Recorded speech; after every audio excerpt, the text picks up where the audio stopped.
and watching all that film, what are some of the thoughts you have about what you guys accomplished coming back down 10 in the fourth quarter at Arizona?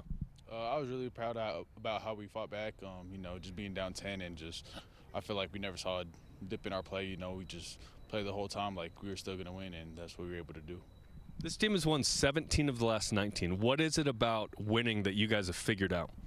You just got to be consistent. Nothing changes week by week, and you just got to show up every day and give it your all, and you just got to be prepared to play.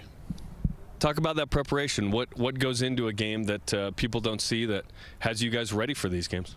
Yeah, we watch a lot of film, and we just just practicing a lot and just preparing for our opponent, knowing that no matter who it is, they're going to be a tough matchup and they're going to be ready for us. You had a new career high against Arizona. What worked effectively for you to get so many yards, 162? The O-line was blocking really well Saturday, and they were opening wide open holes, and it was really easy to read. Is there a moment pre-snap where you realize if the play is going to work or not, where you kind of see a certain look or backers are shifting here or wherever and you think, hey, this is going to work? Or does it take until you get the ball?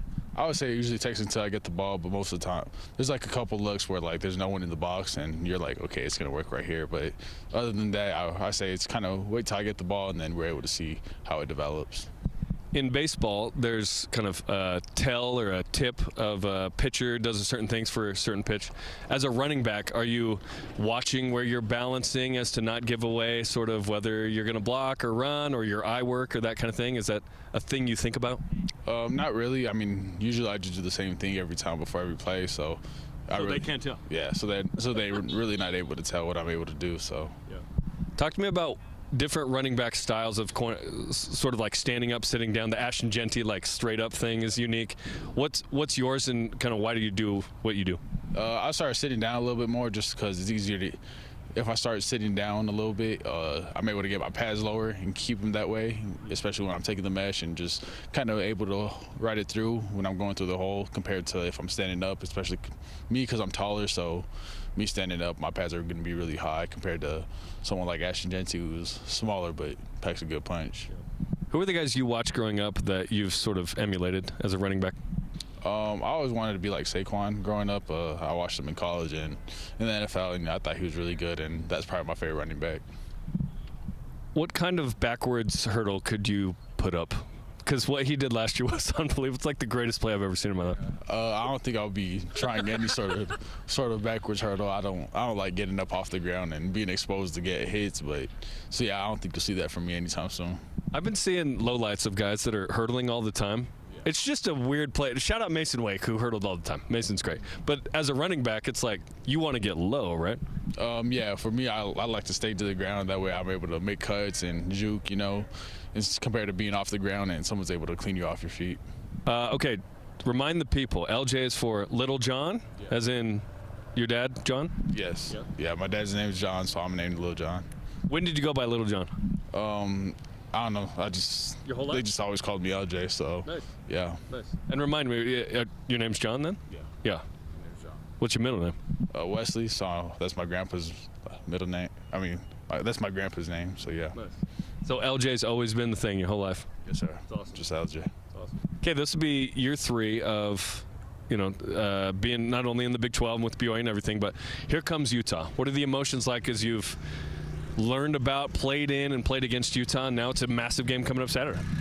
Yeah, I mean, it's just like any other game for me. They're a really good team, and they got a really good defense, so it's just another challenge that we have to try to overcome. And, we know they can be ready. They're going to be coached really well. They're going to have all kinds of players all over their defense, but, we're up for the challenge, and it's going to be a fun game. What kind of challenge does the Utah defense present? A lot. They're really versatile. I mean, they can show you all kinds of looks. I mean, they're able to pretty much do everything: blitz, gets the quarterback, drop into coverage. I mean, they do a whole bunch of stuff. So they're a really good defense, and we're excited about that. This offense has been efficient at a slower pace. You guys huddle. You're deliberate, intentional. What are the advantages of that kind of tempo and pace that have led to 6-0 so far? Yeah, I mean, our defense is really good. So, just us being able to control the time of possession and just kind of bleed the clock out against our opponents is kind of what helps us a lot. And that's one of the advantages of that.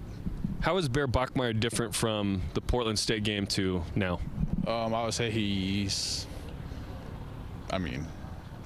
To be honest, I feel like he's the same. I mean, I feel like you guys have seen different stuff, but for me, I've seen it all since fall camp, so I don't think he's changed at all. I think he's making plays. He's been making plays since fall camp, and he's continued to do the same thing, so I don't think nothing's changed. He's still the same player, and he's a great player. Well, best of luck against Utah. I hope you run for a gajillion yards and BYU wins, so best of luck, man. Yep, appreciate you. Thank you. A gajillion will be hard to put on a graphic. What's your boldest guarantee for the back half of BYU's football season? Responses to our questions there next. This is BYU Sports Nation. BYU Sports Nation is brought to you by the BYU Store, official outfitter of BYU fans everywhere. Kenneth Rooks, what a story! And we just saw fall. That was the NCAA champion. Look at this story.